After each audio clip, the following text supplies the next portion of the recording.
If there ever was an idea that has taken off, it's sector employment strategies. Under the Social Innovation Fund, we see a number of different projects that are underlined by the idea of sector and the effectiveness of sector. So now everybody's doing it. The question really is, what is it? At the heart of sector strategies is the idea of aligning workers' needs and employers' needs. We decided that we wanted to start with employers first. We knew we had a sophisticated group of training providers. We certainly had New York City on board. We had never really gone to employers first to talk to them about workforce development and what they were doing to develop the workforce and fill the needs that they all had.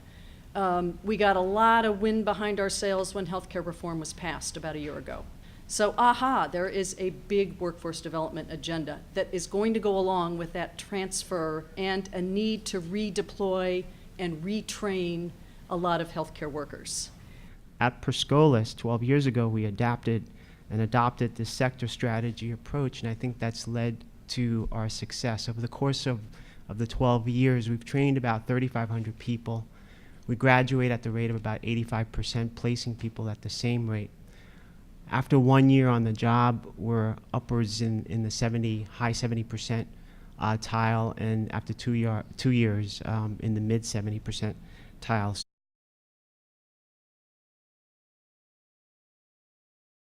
Along the way, which we never expected to do, we developed a program with the Department of Education called Scholars at Work. And this is a program that, quite frankly, I'd like to see us scale up. We're at aviation, automotive, transit, Edison, Smith, all vocational commercial schools, and taking students in their juniors and senior years and getting them internships. The big question will be, does it stay with us? Does it go to the Department of Education? My feeling is I don't care. As long as it's successful and we could end up building that out. We just released, or we are releasing to you, and I think to others today, our fourth annual report, beginning our 5th year, and it's outside. And there's actually a great summary of our Social Innovation Fund projects there on page 7. And it really explains how we looked at our various fields from workforce development, youth development, asset development, and our conditional cash transfer programs, and took the best. So what happened? We launched 40 programs. Of those 40 programs, half a dozen made no sense, and we terminated them.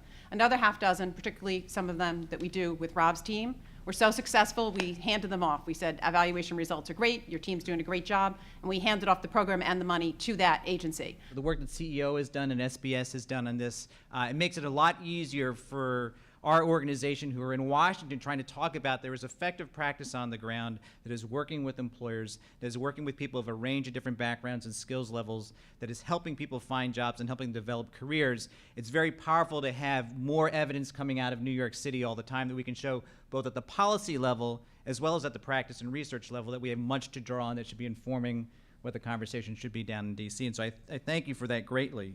What we have, I think, the most to offer is local flexibility, innovation, creativity to really respond to what we're seeing in real time on the ground and to respond to it in a way that brings new ideas, fresh thinking, different approaches to the problem. To those people that we're touching, it is tremendously important.